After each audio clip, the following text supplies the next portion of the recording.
Hello friends, this is professor Vaibhav. और मुझे काफी बच्चों ने डीएम किया है कि सर हमें डर लग रहा है, बोर्ड एग्जाम शुरू होने वाले 10 तारीख को। हमने जो प्रिपरेशन किया, क्या वो बोर्ड के लेवल सफिशिएंट है या नहीं। हमें इस बात का डर लग रहा है कि हमारा पेपर टाइम से पहले खत्म होगा कि नहीं होगा। थियरी तो रट ये हो जाएगा, लेकिन लैंग्वेज का क्या। किस सेक्शन को हम ज्यादा टाइम दे, किस सेक्शन को कम टाइम दे। हमें एक इम्पोर्टेंट टिप्स दो या इम्पोर्टेंट स्ट्रक्चर फॉर्मेट दो, जिससे हम उस पेपर को उस तरह से लिखे और हमें थोड़ा कॉन्फिडेंस बिल्डअप हो। तो गाइस, मैं आपको एक full order of set, order of question आपको दूंगा कि आप उसी ऑर्डर से सॉल्व करना। प्लस में आपका पेपर टाइम से पहले खत्म होगा। प्लस आपको एक कॉन्फिडेंस आएगा कि हाँ, जो मैंने लिखा है वो काफी सही लिखा है, क्योंकि ये ऑर्डर ऑफ क्वेश्चन मेरे हजारों बच्चों को बेनिफिट कर चुका है। आइए, लेट्स गो फॉर इट। तो ये पूरा एक पेपर का फॉर्मेट है। That is section 1, 2, 3, 4। सेक्शन 1 आपके लिए प्रोज है, सेक्शन 2 पोइट्री, सेक्शन 3 आपका हो जाता है राइटिंग स्किल, सेक्शन 4 आपका हो जाता है नॉवल। अभी आप बोलोगे सर ये तो हमें पता है, आप नया क्या बताओगे। तो मैं ये बताऊंगा कि आपको ऑर्डर ऑफ क्वेश्चन में पहला आपको लिखना है राइटिंग स्किल। तो बोलोगे सर राइटिंग स्किल क्यों? क्योंकि जैसे आप पेपर लेके बैठते हो या जैसे एग्जामिनेशन हॉल में बैठते हो, आपको टीचर आंसर शीट देती है, क्वेश्चन पेपर देती है, आप प्रोज के पीछे भागते हो। तो प्रोज के पीछे होता है कि आपको पैसेज पढ़ना पड़ता है, क्वेश्चन ढूंढोगे, फिर उसका आंसर ढूंढेगा। वो सब करते करते फिर आप काम करोगे सीन अनसीन, फिर पोइट्री, उसके बाद राइटिंग स्किल में आते आते आपका भी मन थोड़ा थक जाता है। सो जो क्वालिटी और जो हम बोलते हैं एक बहुत उत्तम दर्जे का या उत्तम क्वालिटी का जो हमको लिखना चाहिए, वो राइटिंग स्किल में नहीं दिखता। So what I will suggest कि आप पहले राइटिंग स्किल से शुरुआत करो, ताकि राइटिंग स्किल में जो भी आपको आता हो, जैसे कि हम राइटिंग स्किल का पीछे पेपर फॉर्मेट हो गया, आपको 4 ही चीज ऐसे भी करनी होती है कि वर्चुअल मैसेज, आप बोलोगे interview, speech expansion of ideas, या तो आपका फिल्म रिव्यू। अब इसमें भी एक कुछ चीज है, जैसे कि सर फिल्म रिव्यू आता, फिल्म रिव्यू ठीक है, लेकिन बुक रिव्यू आता तो उसका क्या करें। तो अगर बुक रिव्यू आता है, सी बुक रिव्यू के लिए आपको कोई बुक पढ़ने की जरूरत नहीं। आप बोलोगे सर हमने ऐसे तो कोई इंटरनेशनल बुक तो पढ़ी नहीं है, तो मैं आपको सजेस्ट करूंगा कि अगर बुक रिव्यू लिखना है तो जो पर नॉवल राइटिंग है, जैसे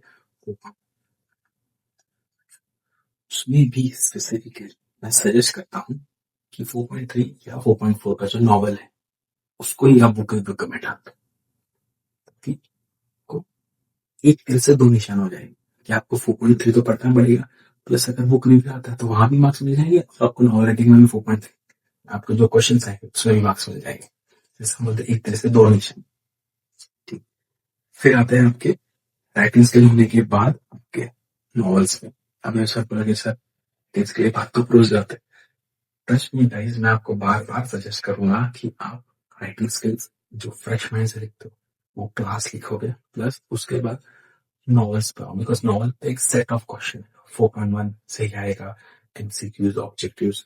4.2 से क्वेश्चन आंसर, 4.3 क्वेश्चन आंसर, 4.4 के क्वेश्चन आंसर। तो आपको मालूम है ये कौन से टॉपिक का क्या है, आपको ज्यादा सोचने का जरूरत पड़ता नहीं है। सो पहला हो जाएगा आपका राइटिंग स्किल्स, सेकंड हो जाएगा आपका novels. Next comes to what, मैं बोलूंगा पोइट्री, सेक्शन 2। बिकॉज आपको मालूम है पोइट्री जो आपकी 8 पोएम्स है आप वही करने वाले, राइट। जो भी आपके 8 पोएम्स है आप वो करोगे, उसके हिसाब से आपको क्वेश्चन आने वाले, राइट। तो आपने जो भी 8 पोएम्स किए उसके अप्रिसिएशन की रहेगी। अप्रिसिएशन आपको मालूम है क्या, ब्रेटा रेटा अप्रिसिएशन लिखने वाले हैं। तो ब्रेटा रेटा अप्रिसिएशन अगर आपको आने वाले आपको शॉर्ट शॉर्ट मालूम है तो आप वही लिख दो, सिंपल। आप क्या करोगे, सेक्शन 2 का वही उठाओगे जहां आपको 2 मार्क का फिगर ऑफ स्पीच भी आने वाला है, वहां आपको ग्रामर फेस से मिलेगा। क्वेश्चन को अच्छे से लिखो, अप्रिसिएशन ऑफ पोएम लिखो, राइट। और लास्ट में आपकी प्रोसेशन में, जिसमें आपको सीन पैसेज में मिलेगा, अनसीन पैसेज में मिलेगा। अब आप बोलोगे सर लास्ट में प्रोज, बिकॉज अभी एक इंपॉर्टेंट टिप है जहां आपको थोड़ा सा ध्यान देना पड़ेगा। बोलोगे सर क्या, इसमें अगर आप ध्यान दोगे तो A1 से लेकर A6 तक जो आपका सीन पैसेज है उसको डिवाइड कैसे किया गया है। A1 आपका अरेंजमेंट इन प्रॉपर सीक्वेंस, मतलब आपको सेंटेंस दे देंगे उसको अरेंज करना है। कि कौन सा पहला आता है, कौन सा दूसरा, कौन सा तीसरा, कौन सा चौथा, या तो ट्रू और फॉल्स आ जाता है। सेकेंड आपका वेब डायग्राम या मैच द कॉलम या गिव रीजंस। A3 आपका आ जाता है कैरेक्टर हाईलाइट या गिव रीजन। अगर आपको यहाँ A2 में गिव रीजन है तो A3 में नहीं आएगा, A2 में नहीं आया तो A3 में आने के चांसेस हो सकते हैं। A4 में आपके पर्सनल रिस्पॉन्स क्वेश्चन, A5 में ग्रामर 2 मार्क का फिक्स, वो भी अगर आप ध्यान दोगे तो वो भी एमसीक्यू फॉर्मेट में आ जाता है। A6 सिनोनिम्स मतलब मीनिंग्स हम बोलते हैं, या वोकैबुलरी। वोकैबुलरी मतलब आपको सेंटेंस दिया रहेगा, आपको उस पर्टिकुलर पैसेज में से आपको मीनिंग आइडेंटिफाई करना है। फिर आ जाता है B1 दैट इज ग्रामर, वो भी आपको एमसीक्यू फॉर्मेट में मिलेगा, आपको ऑप्शन दिए रहेंगे। ट्रस्ट मी गाइस, ऑप्शन बहुत इजी होते हैं आपको इजी टू आइडेंटिफाई करने के लिए, बहुत ज्यादा। बस आपको और दिमाग खुला रख के ऑप्शन चूज करना है। Then comes your B2 that is spot the error. Error भी सिंपल होता है, अगर आप प्रैक्टिस किए रहेंगे, थोड़ा बहुत सेंटेंसेस या देखे रहेंगे। बेसिक इंग्लिश होता है, नो हाईफाई इंग्लिश, बिकॉज ये अपने महाराष्ट्र स्टेट बोर्ड का पेपर है। आपको ऐसा बिल्कुल नहीं चाहते हम लोग कि आप बहुत ज्यादा डिफिकल्ट सेट कर दिया और बच्चों अटेम्प्ट हो ही नहीं, तो they will set like that only, each and every student will be able to attempt.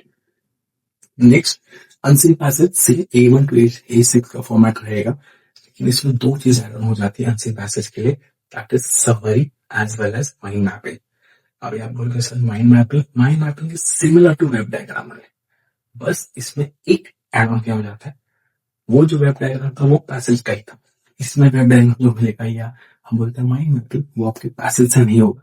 तो एक टॉपिक दिया जाएगा जो पैसेज से थोड़ा अलग हो या पैसेज तो मिलता जुलता हो सकता है, और जनरली हम जितना ऑब्जर्व करें कुछ साल के पेपर्स तो कुछ टॉपिक्स थोड़े नहीं आते, जैसे पैसेज से थोड़ा हट के बोल सकते हैं, बट टॉपिक सिंपल होते हैं, जैसे इंपॉर्टेंस ऑफ स्पोर्ट्स हो गया, इंपॉर्टेंस ऑफ टेक्नोलॉजी, या आजकल ट्रेंडिंग टॉपिक है यूज ऑफ आर्टिफिशियल इंटेलिजेंस आ गया, तो आपको उसके बारे में 7 से 8 पॉइंट सोचने पड़ेंगे।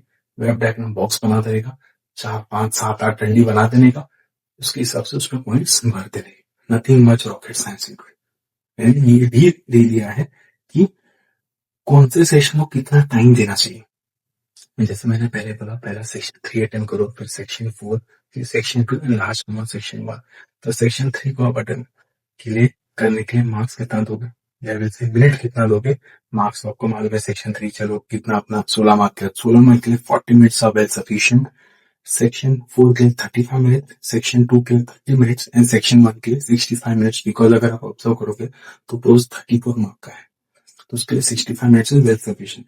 10 मिनट का बफर रखने का कंपल्सरी। आप बोले सर क्या ही फर्क पड़ेगा बफर नहीं रखा तो, क्यों रखने का गाइस, बिकॉज को नाम सीट नंबर वो सब तो टीचर दे देंगे, क्योंकि टीचर के पास एक शीट होता है, वहां आपको साइन करना पड़ता है, teacher will come barcode sticker के लिए, वहां डिस्टर्बेंस हो जाएगा, तो कोई टाइम नहीं चलेगा, समझ लेगा आपका पेपर 2 घंटा 50 मिनट का ही है। सो आज का ये पूरा स्ट्रक्चर इंग्लिश रिलेटेड था, कि मैं चाहता हूँ ये हर बच्चे को उतना हेल्पफुल हो। सो अगर आपको वीडियो पसंद आया हो तो प्लीज लाइक शेयर और सब्सक्राइब जरूर करें हमारे चैनल को, एसपी ट्यूटोरियल्स जो हमारा यूट्यूब चैनल है, और बेल आइकन को क्लिक करना बिल्कुल मत भूलना, बिकॉज ऐसी इंपॉर्टेंट अपडेट्स बोर्ड एग्जाम के तक आपको मिलती रहेंगी। तो let's meet on the next video, keep rocking and keep smiling. Thank you.